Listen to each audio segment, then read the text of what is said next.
When you talk about Shadur, some people like to throw around the H word, hype. That is all hype. I've always believed that Shadur brings a measure of hope that we have not had for this franchise in quite a long time.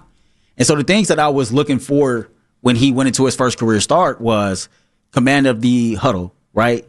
Which is, getting the play call in himself and then being able to relay the play call to the people in the huddle, getting to the line of scrimmage, understanding what the protection is, knowing when to slide the protection, when to not to, understanding what he was seeing from the defense, what they were showing, and then being able to stay poised, being able to execute the offense and, just step up in the pocket, not take those 13, 14-yard sacks. And then when adversity happened, how would he respond?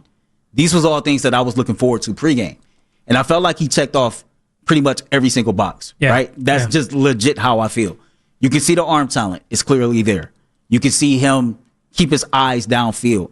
Seemed like every single drive. Tommy Reese talked about yesterday is like something he thinks he does exceptionally well. Keeping his eyes downfield. We heard that as he was growing, it was hard for him to go through all his progressions. He would kind of lock in on the progression he wanted. Boom, that was the read.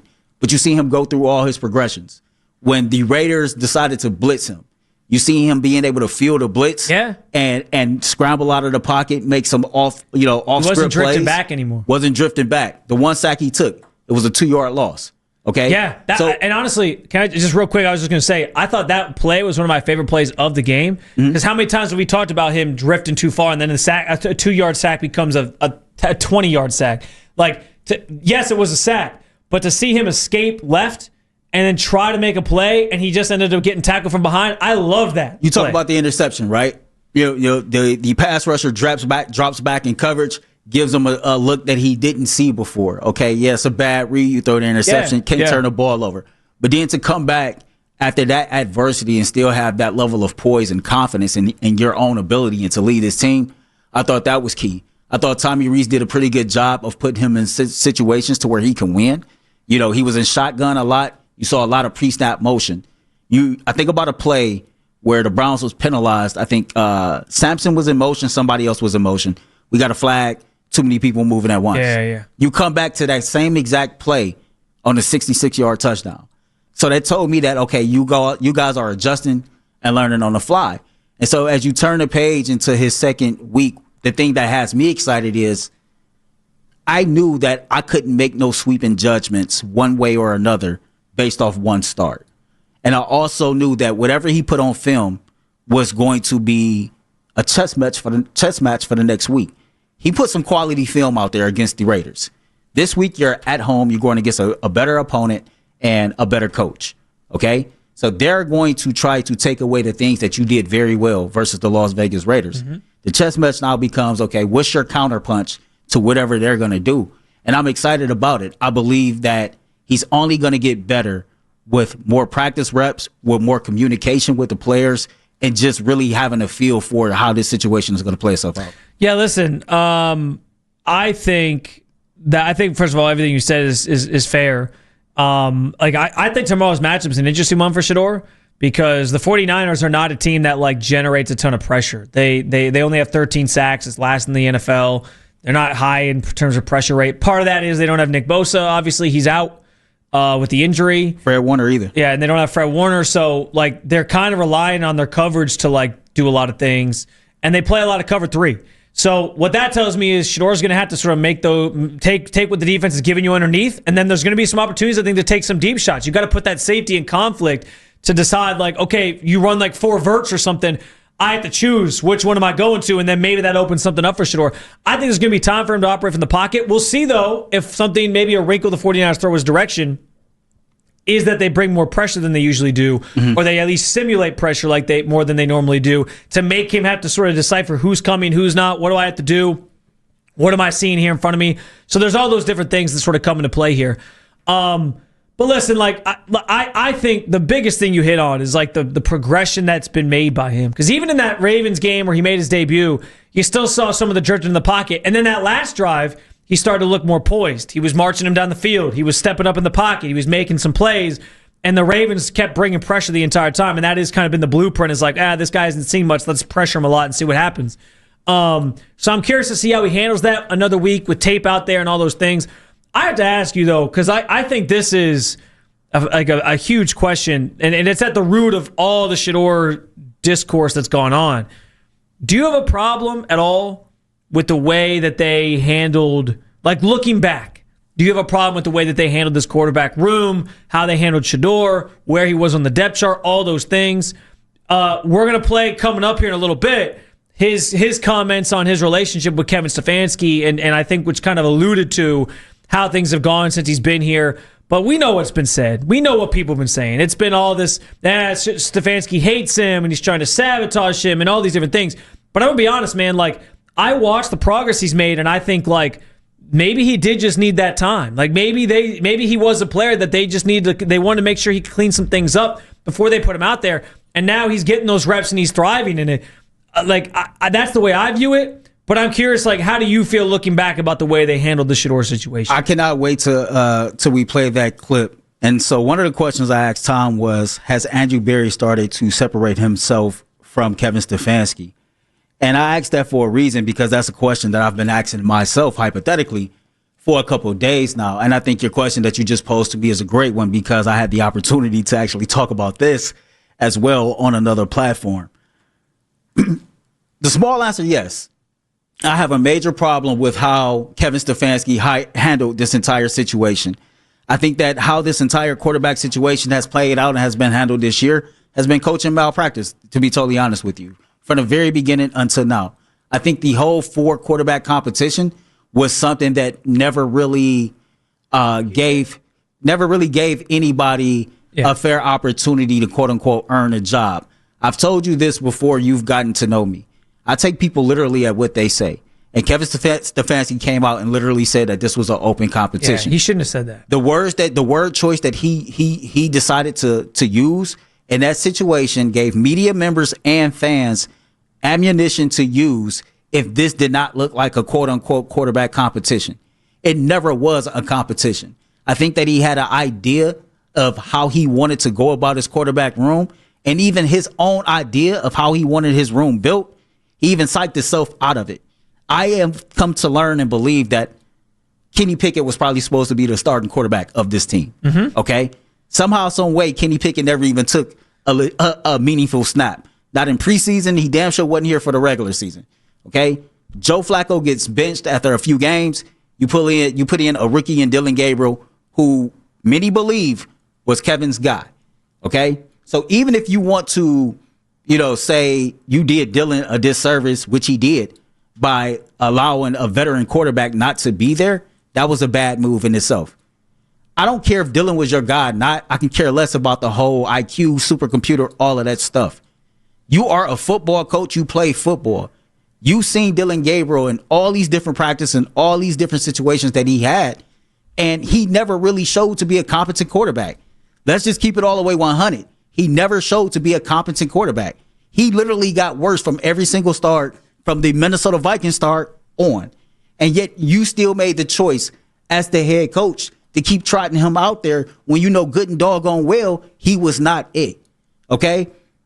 When you talk to former players, like we know Tyvis Powell, like we know Cecil Shorts, guys that play certain positions, they spend most of the time during the week with their position coach and with their coordinators. And so for Shedeur to have shown his growth, I'm never going to say Kevin had nothing to do with that. That would be false. Yeah. But I do know from people who's played this game that players spend time working on things that they have issues with a position coach. So shout out to Billy Musgrave. Shout out to Tommy Reese, right? And shout out to Kevin Stefanski as well. But I can't sit up here and say, well, if he continues to progress and look well, that Kevin did well because he just gave him time to wait. No, that means that behind the scenes, Billy Musgrave and Tommy Reese is doing they want to with Shedeur Sanders. I have an issue with how this entire thing was handled from August to now. Yeah, you point out some important parts along the way, and I do think there's moments where they probably could have done things differently. I think framing it as a 4-way quarterback competition was probably not the right way he should have gone about that. I understand where people are frustrated or were frustrated because when Flacco was starting, Dylan Gabriel got some first-team reps at practice, and Shedeur didn't get that same service, the same the same treatment when Gabriel was the starting quarterback. And I understand the explanation is, well, Flacco didn't need all those reps because he's seen everything. But, it looks bad looking back that was kind of the way it was handled versus now. So I'm not saying they did everything perfect along the way. I guess maybe the bigger question is, yes, you point to some important things that they probably did wrong along the way, but do you think that was done in a malicious way to try to hamper Shedeur? Do you think they were trying to quote unquote sabotage? That's why I use malpractice, right? Because I forget malicious. It's about being competent at doing your job. That's poor evaluation by Kevin Stefanski. That's why I keep saying this malpractice. I don't know if it's purposely wasn't it also malpractice from Andrew Berry that if they thought that Dillon Gabriel was going to be better? I mean, it's only been one game, but I'm just saying. I'll say this. I can't say that that's full malpractice by Andrew Berry. You know why? Because if Kevin Stefanski truly wanted Dillon Gabriel, it's your job as a general manager to have some type of trust in your head coach to give your coach what you want. Back on Stefanski, but I do believe that somewhere in whomever's heart, they didn't believe that Dillon was it. And when the opportunity came to get Shedeur Sanders, that's why they traded up and was able to make a deal. And you see the team that we was able to make the deal with, right? And so to me, it was almost like, okay, this is who Kev wants. I might not agree with this situation, but man, here comes an opportunity that I didn't expect to come. Let me go ahead and get this quarterback just in case. I'll pretty much let you set this one up before we play the audio, but last segment, I told you that's exactly where I'm at with it. I don't look at this situation and not feel no differently about Kevin Stefanski. I think this entire thing has been a coaching malpractice. I legit do. Well, what you allude to, Earl, and we sort of were talking about this more during the break. I don't think the word sabotage has become this triggering thing in the national landscape of people talking about Shedeur and all that. To me, what you're alluding to isn't sabotage or them purposely trying to ruin his career, those things that people are suggesting. It's not that. If what you're alluding to me is that maybe they just got their evaluation wrong. Maybe they thought Dillon was going to be better. Maybe they thought Shedeur needed more time than he did. Maybe they, And I still do think there were things in Shedeur's game that he needed to work on. And I can say that too because he's even admitted that. He has admitted that he knew there were certain things they wanted him to work on and that he was taking that time and he understood where he was at and why he was where he was. And to a degree, he might have not liked it. And he's also been very clear about that he didn't, he wasn't where he wanted to be is the phrase he kept using. He talked about how he didn't want his dad to come out and see him until he was where he wanted to be. And then, of course, his dad was at the game this past weekend where he was finally the starting quarterback for the team. So, Shedeur has made it clear, he knows there was things he had to work on. I think you're also seeing in real time, while he's out there on the field, being able to work on those things in a game setting, when the bullets are flying around you, has also helped him, and it's only going to help him get better and better as he goes on. So I think that's true too. But what you're alluding to is just maybe they got their evaluation wrong. Maybe they were wrong about the amount of time he needed. But I do think he needed some time to sort of get ready. The problem became there was another rookie in-house that they were going to first who didn't look ready at all either. And didn't make any progression, by the way. Shedeur's already made more progress, I think, in one game from half a game to the next game than I think we saw from Dillon in 5.5 starts. So that's the key thing is I think because there was another rookie here, it became a tough thing. If it had been just Flacco, Pickett, and Shedeur, it would have been different.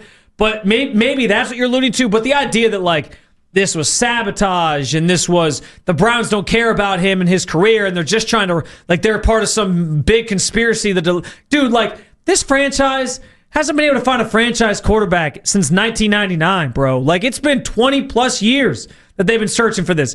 In what world does it benefit them to draft a guy with, I don't even care what pick it is, round 1, round 7, to draft a quarterback and be hey, to sit down and meet and be what's a really funny idea? Let's draft this guy and let's ruin his career. That doesn't make any sense for them.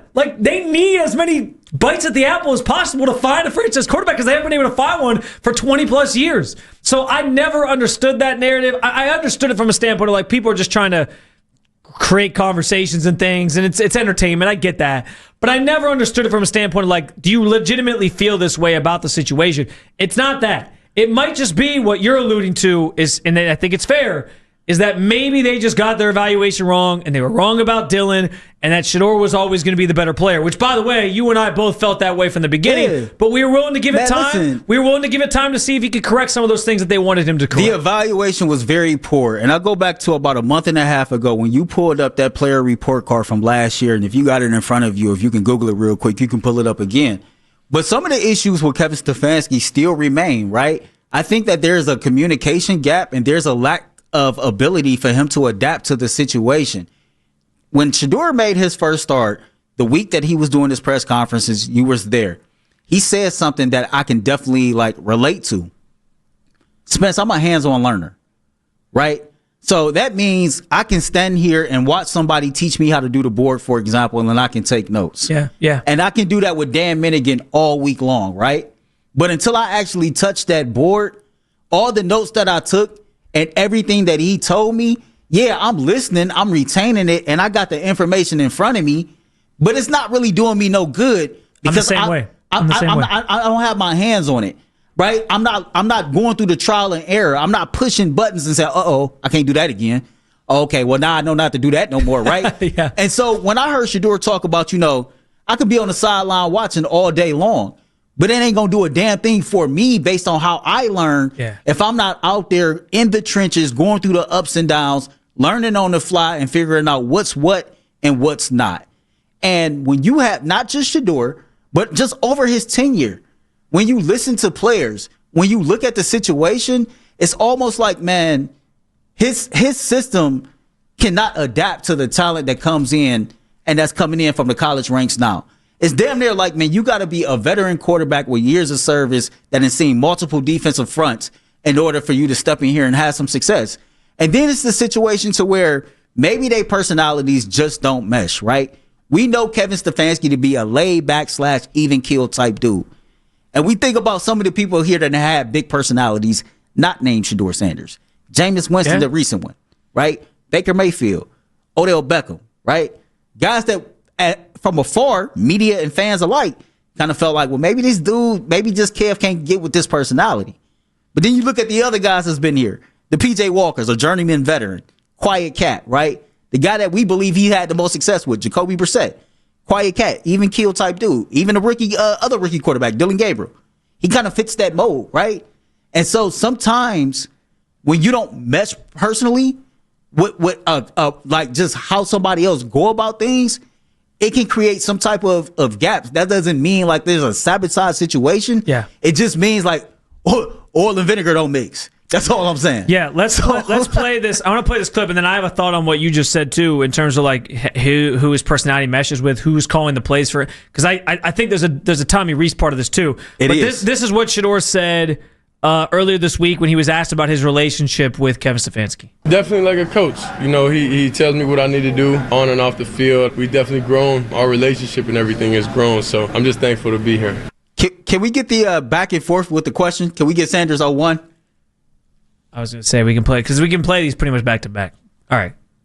Not from you, but all your supporters out there say that Kevin Stefanski was sabotaging you. So you just want to start trouble, huh? I want to ask you what your relationship with him is.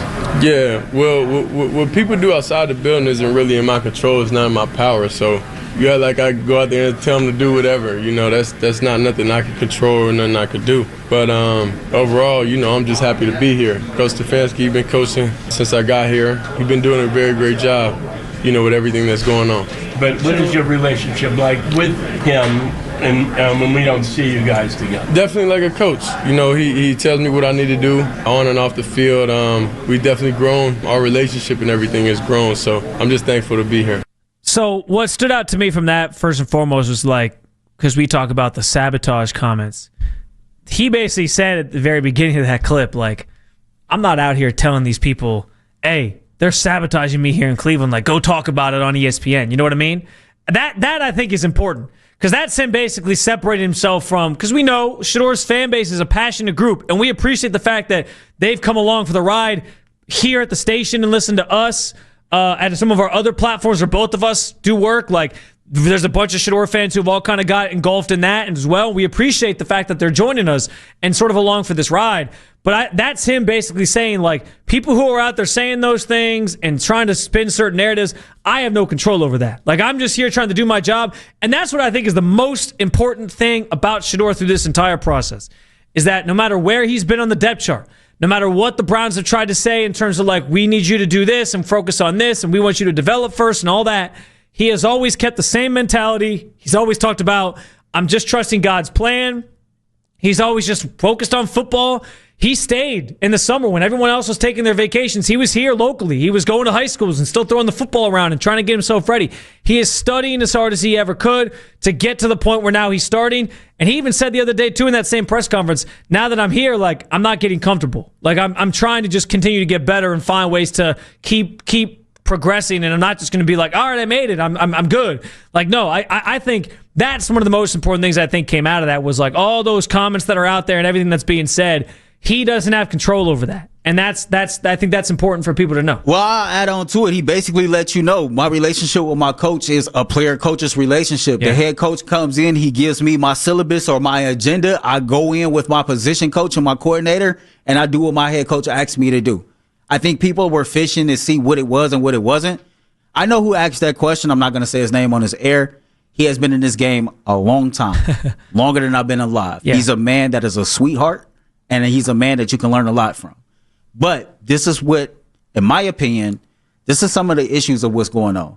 Because to me, that question triggered me, and that question did nothing but continue to stir the pot and light a fire that we're trying to put out. Like, Shedeur Sanders is about to make his first career start at home.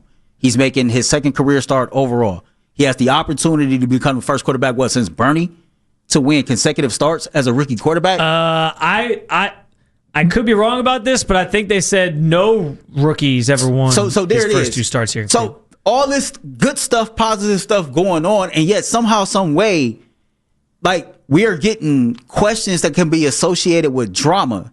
And I don't think it was done on purpose, but I just think that, like, you can be a bit out of touch with the times and understand, like, what something like that can do.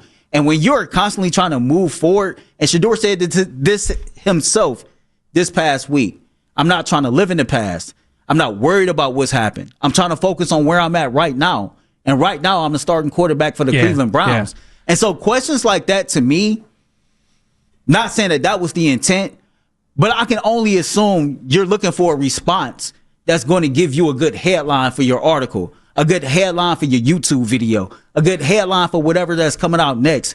Me and you in this game, so let's keep it a buck. Yeah. We know about, like, okay, how can I word such and such to trigger emotions to get people to click on my work? That's what that felt like to me. See, I could be wrong. That's what that felt. Because at this point, going into your first career home start, your second start overall, why is that even relevant?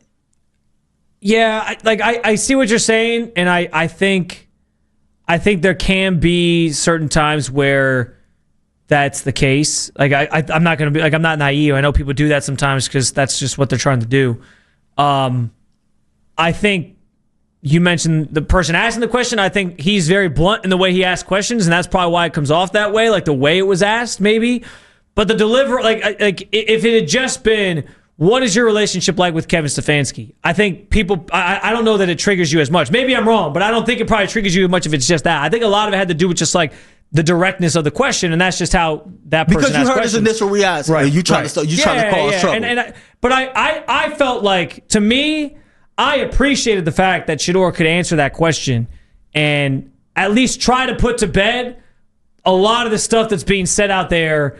And listen, people are going to always take it and run with it and be like, oh, did you see how he, like, you know, he moved his head, or the way he looked when he was answering that question? Like, he's like being held hostage. He's not allowed to say his true thought. Like, somebody will always decipher things a certain way. We know that's going to happen. But I appreciate the fact that Shedeur was at least given an opportunity to talk about that, because I do think, like, yeah, you talk about, like, the outside stuff and the drama, but, like, at the same time, I know he tries to really block a lot of that out, but, like, there's a lot that surrounds him. And so I have thought about, like, how does he stay above that fray when there's so much being said about him at all times and people trying to throw out like they know what's going on here and they know what's going on there?